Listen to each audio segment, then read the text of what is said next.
God's Word. Nehemiah chapter 8, verses 9 to 12. Then Nehemiah the governor, Ezra the priest and scribe, and the Levites who were instructing the people said to them all, "This day is sacred to the Lord your God. Do not mourn or weep." For all the people had been weeping as they listened to the words of the law. Nehemiah said, "Go and enjoy your choice foods and sweet drinks, and send some of those who have nothing prepared. Send some to them. This day is sacred to our Lord. Do not grieve, for the joy of the Lord is your strength." The Levites calmed all the people, saying, "Be still, for this is a sacred day, and do not grieve." Then all the people went away to eat and drink, to send portions of food, and to celebrate with great joy, because they now understood the words that had been made known to them.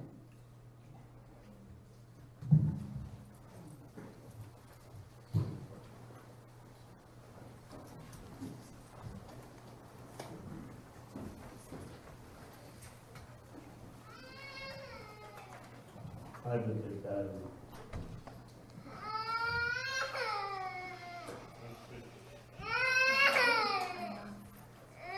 Green. No, it's our morning. That will throw Amy off later. Okay. Shane and his family are doing a course all together. But he's coming for the board presentation today.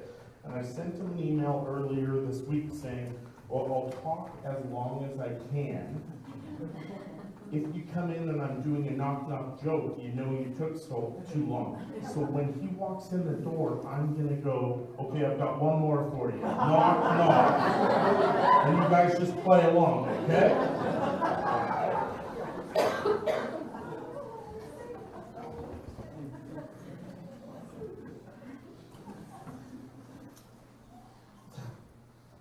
So we're starting a series on the book of Philippians today.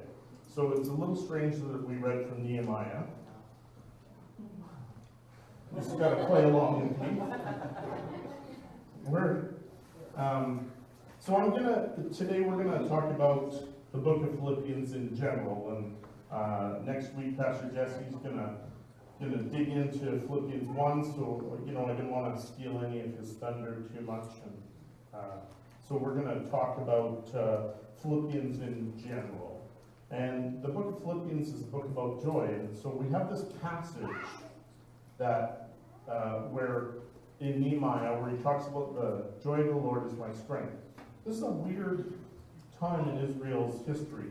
They had just been returned to the Promised Land from captivity. They were in captivity for about 50 years. And they returned, and they've been back in the Promised Land for about 13 years when this passage is read. And in the law, they were instructed during the Feast of Trumpets, which is the feast that begins on the first day of the 7th month, that they would read the law to the people. So they would read the first 5 books of the Bible to all of the Israelites on that occasion. Well, they haven't been doing it. And so at this point in time, they read it for the first time in about 60 years. And the people hearing God's words as they have come back to the Promised Land begin to weep. They are not filled with joy and celebration. They're filled with, we have not been honoring God. And they begin to weep and gnash their teeth. And Nehemiah says to them, no, this is wrong. You must be joyful because we're now honoring God. And he's taking joy in this, and his joy is our strength. Well, we don't have the exact same thing in Philippians, but Philippians is a book that talks about joy. It talks about our joy in serving God. our joy in following through in God. And so we wanted to touch a little bit of that. Tennessee Williams, talking about happiness and joy, says this: "My advice to you, don't ask who I am, what am I doing here, where am I going? Just enjoy your ice cream while it's on your plate." So, what's on your plate this morning? Have you lost sight of the ice cream? All you can see is the beans, like the Israelites did. Not the good brown beans and gravy and stuff, those green beans, right? I'm quite confident, even as I wrote this, I was quite confident there were deviants among us that like green beans. I knew writing it, there was going to be a few of you weirdos that are like, green beans, I like green beans. I like it better than ice cream. See, let me just pause and pray for you. That is wrong. It's wrong. It's always going to be wrong. It's never a good thing. Lactose intolerant, don't care. Ice cream is good. Beans are the good for you part. They're I'm not just talking about green beans, you understand, right? They're the thing that it's easy to become focused on, the things that we do because they're good for us, the things that we do because we think we should. It's easy to see that we need to do things to be a good Christian, and it's easy to become focused on those things. It's easy to remind ourselves that beans are healthy. And like all healthy things, they're not the food, they're what comes with the food. So we're going to walk through this over the next 6 weeks, this book of encouragement, this book that Paul wrote. Paul wanted to remind the Philippians and us that there is joy inside of Christ, that there is ice cream to be eaten, that celebrating God is a joyful experience. He wants to warn us that sometimes we forget that sometimes we get distracted by other things. He's not saying forget the beans, but he's saying don't forget the ice cream. Roy Robertson is a name most of you probably haven't heard. He worked with Billy Graham. He was one of the founders of the Navigator program. He's gone to be with God now, but he shared this insight from his past. He was serving on a naval ship in the States, the West Virginia, and on December 6th, 1941, the date should be familiar to some of you. The next day was infamous. They arrived in Pearl Harbor. He and 15 of his crewmates were on shore leave, and they went to a Bible study.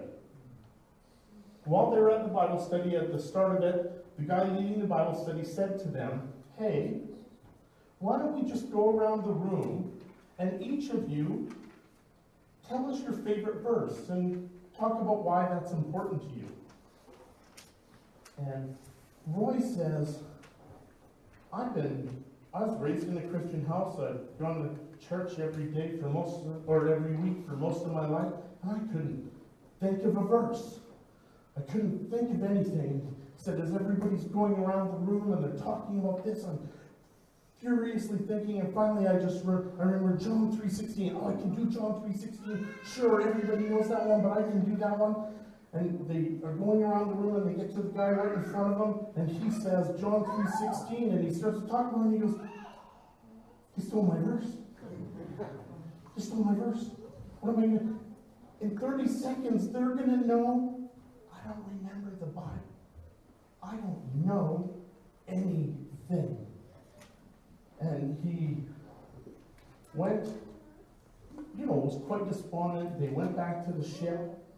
the next day, he's awoken to the ship's alarm as the Japanese are attacking Pearl Harbor. They jumped up and manned their guns. But, because they were in port, all they had in the guns was blanks. For the first 15 minutes of a 2-hour battle, he shot blanks to scare off the Japanese or something. And as he's doing that, he said, all that kept coming to my head again and again is, this is my life as a Christian. I'm shooting blanks. I'm not following. I'm not learning. I'm just shooting blanks. He said, if I live through this, I'm changing my life.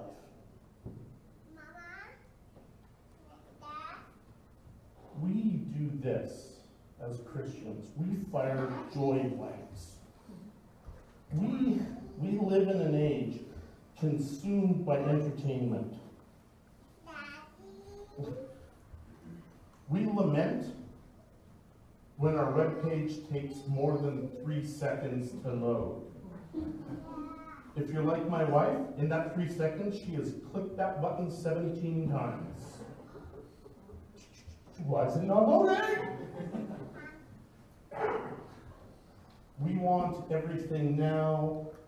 The world tells us that that will bring you happiness. If I have more stuff, if I get more, if I have a new car, if I'm in a bigger house, if there's more money in my bank account. Oh, they don't tell you that.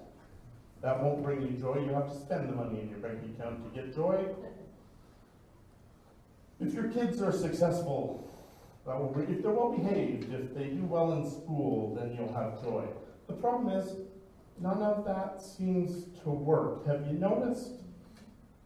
There's the momentary pleasure of the new car smell, or that smell of bacon and coffee in the morning. But it's not joy that lasts. Joy is a tricky thing. This book, Philippians, mentions joy and rejoice 16 times in its 4 chapters. 16 times. Paul wrote this epistle as he sat in a Roman jail about 62 years after Christ was born, so AD 62. Some 10 years after he founded the church at Philippi. So he's writing to the Philippians. This church, by the way, is the first church in Europe. It's the first church, founded on his 2nd missionary voyage. You can see it's in Greece, Macedonia, in that area. This is the church Luke comes out of. So the book of Luke wouldn't have happened if he hadn't gone to Philippi. Philippi was founded by Alexander the Great's father, Philip II. Philippi is famous for, among other things, a major road that went through there. But this is where Brutus and his cohorts fled after killing Julius Caesar. And they created a stronghold of people opposed. And Mark Antony defeated them at Philippi and wiped out the town. Because it was a stronghold of the supporters of those who had killed Julius Caesar. When Octavian comes to power and becomes Caesar Augustus, he rebuilds it. And when he rebuilds it, he stocks it with Roman citizens so that they would be loyal to him. This is a town that was, they blended beliefs. So they worshiped the Caesars, they worshiped the Greek gods, they blended all of these into some weird religion-y belief. You know, you've run into those people who are just spiritual. You know, I know there's something and they take a little bit from every religion. That's these people in Philippi. And Paul comes to this place, and he wants, on the Sabbath, to go to the temple. But in Jewish tradition, you need 10 Jewish men to start a synagogue. Well, they didn't have that. So they didn't have a temple. So he goes down to a nearby river. I think we actually have a picture if we go to the nearby river, and hoping to find some Jewish people doing the ceremonial purification things, which they did in a river. And so he goes there to encounter some, and there he encounters Lydia. Lydia, who sold purple cloth. And he proselytizes, he evangelizes Lydia. And she becomes a follower of Jesus Christ. And her whole household becomes followers. They're all baptized on the same day, and Paul lives with them for a period of time. This is all in Acts 16. You can read about it. In fact, it tells us why Paul went to Philippi. It says he had a vision of a man in Macedonia saying, "Come to us." So he was like, okay. And he went to Philippi. This road that you see on the right is the road that was built, and it was the main throughway through that part of the world to get down into the Middle East. So it still exists. It was in Philippi that Paul, seeing a woman in the marketplace who's has evil spirits in her and is telling people's fortunes. You remember that story? And he heals her, casts out all the demons, and now she's no good to her employers who are making money from her telling fortunes. And so they throw Paul in jail. That's the jail. They've dug it up. So these are current pictures of the river, the road, and the jail. That's the jail he was in. That was the jail he was beaten in. So the story goes, they want to, the people realizing he's a Roman citizen and they had no right to beat him and throw him in jail, are kind of panicky and they just want to sweep it under the rug and let him go. And he says, no, I need more than that. You've done wrong. And so this is the jail that when they're singing, the doors open, and the guard Despontin is about to kill himself. This is the jail where Paul and all of the prisoners stayed, even though they could have escaped. And because of that, the jailer listened to what they said and became a follower of Christ. This is the jail. All of those stories are in Philippi. This church is Paul's main supporting church. This church is the reason why he says to so many others in other letters, you know, it'd be nice if you sent me something, but you don't need to. I have other support. It's Philippi, this church, this first church in Europe. These are the people that are keeping Paul going. They're the people. And in all of his letters, he writes these letters to people and he says, you're doing wrong. You need to shape up. But this letter, only minorly does he do that. He's really saying, find the joy. You're doing great. No. They had sent this letter to him. They sent a man to him. And this guy was working with Paul in Rome and became really ill. And so he sends him back with this letter and says, here, thank you for your help, and here's a letter for you. And most of Paul's letters were intended to be circular letters. So he would send one to the church in Corinth, Corinthians, and they were to read it and then share it with the other churches they know about. But this letter in Philippians, we don't think that's the case. This was specific. This letter was for them. It was encouragement for them. This is so he wants to tell these people, that he's grateful for what they've done. But further, he wants to say, don't lose sight of what God wants for you.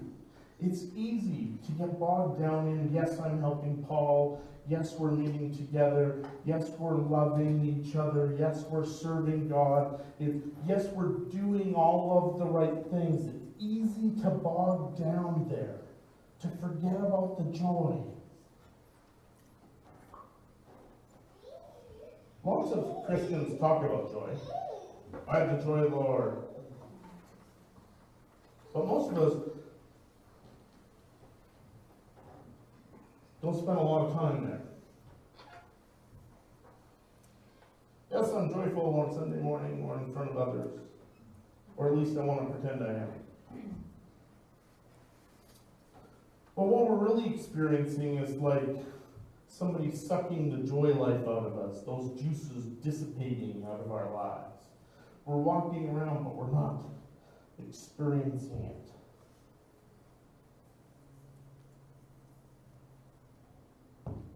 There are things that are necessary in life to have joy, to be joyful about life. And I think one of the most important things is to have hope that the things that you truly, earnestly desire have a possibility of happening. I was reading a blog of a lady in BC that I follow, and she was talking about, she found out that she was pregnant. And this is a woman who, she has 3 little girls, but has also had 8 miscarriages. And so she finds out she's pregnant, and she continues to blog through this journey about the stress, and at a certain point she'd been to an ultrasound and they couldn't find a heartbeat. She went to a second ultrasound and they didn't find a heartbeat. And so she goes to the third and probably final of the ultrasounds that they're going to do. And they find a heartbeat. And so she shares just a little hope to spring forward. But she's been down this path a lot of times, and it's not turned out.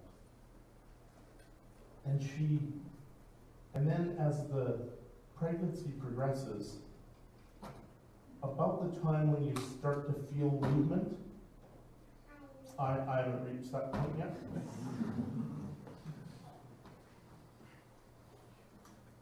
There's nothing, no movement. And now the doctors assure her it's not time to panic yet, there's still time. Some children don't move right at that time.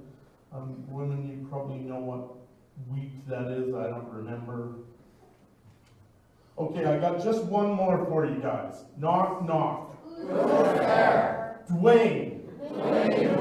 Dwayne the bathtub, I'm drowning.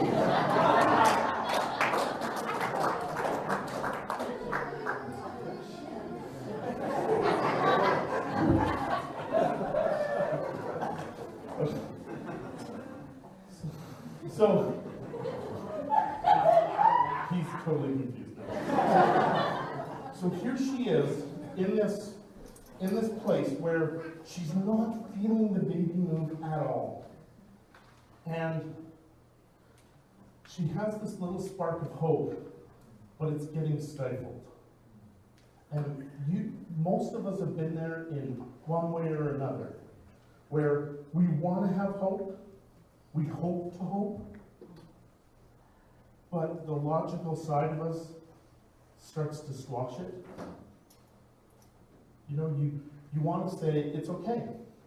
It's okay. It's okay. But your mind keeps going the whole time going, it's really not. It's really not. And just when she's at the place where she knows it's too long, one morning, lying in bed, before she's gotten up, everybody else in the house is out and about, and she's just lying there holding her stomach and lamenting and praying one more time. She feels it. The movement's there. And she doesn't get up right away to share with her family. She just takes a moment with, as she says, her tiny, and hope blossoms. Without hope, how joy? Barbara Kingsolver wrote a book called Animal Dreams, and she said this about hope. The very least you can do in your life is figure out what you hope for. And the most you can do is live inside that hope. Not admire it from a distance, but live right in it, under its roof. This is a tricky thing. This is a hard thing for us to get. This is hard for us to live in that place when our logical minds, when society tells us that that's unreasoned, that it's not smart to be hopeful.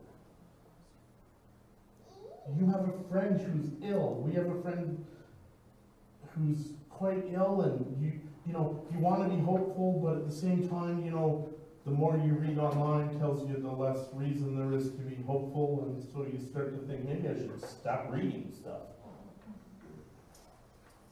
Joy and hope are connected in a real way, and Paul is saying to these people,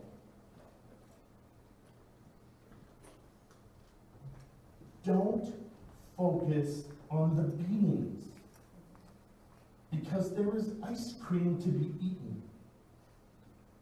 There is joy to be had. The joy of living fully in Christ is there.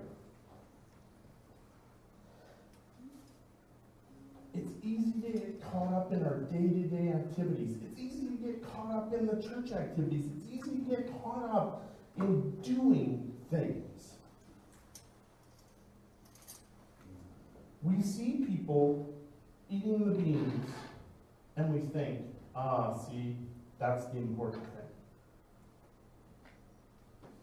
We see Cheryl going to the mustard seed and making a difference there, and we say, see, I should be doing that. Paul's not saying, no, you shouldn't, and I'm not saying, no, you shouldn't. But we have to remember to treat the ice cream the way ice cream should be treated. We don't want to treat the ice cream like the beans. It's not beans. Our ice cream is God. In Him we have all we need. In Him we have everlasting life. In Him we can hand over our worries and find joy in living.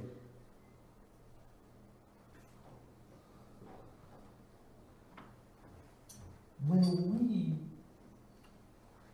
really just live and know that God is walking with us, cares deeply about us, sits with us in our pain and suffering, in our sorrows, in our happiness, when we're sitting in that place and recognize He wants us to experience that joy. Not just when we're singing a happy song and people are clapping. All the time. He wants us to recognize joy is a real and important thing that we can miss if we only focus on the beans. And God is not a bean. He's not. There are many people who live their lives without God in it.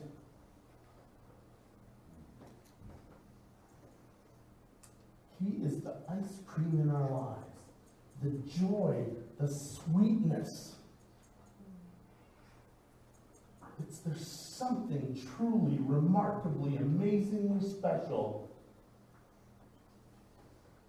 about following God and knowing He cares so deeply about each one of us. And this book, Philippians, as we dig into it over the next 5 weeks now, we're gonna learn from Paul about unity, about joy, about celebration, and he wants us to learn that. And we can't, as a people following Christ, lose sight of the fact that that's part of the gift. If you're not experiencing joy because there's too many beams in your life, you need to talk to someone.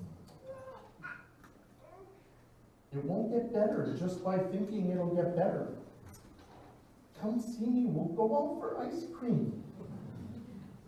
I don't need it, but I will enjoy it. Let me pray. Father God, we thank you for your gifts to us. We thank you for joy, for the love that you have for us, for your desire that we celebrate in you each and every day. We ask you to show us that path. It's so hard to find some days.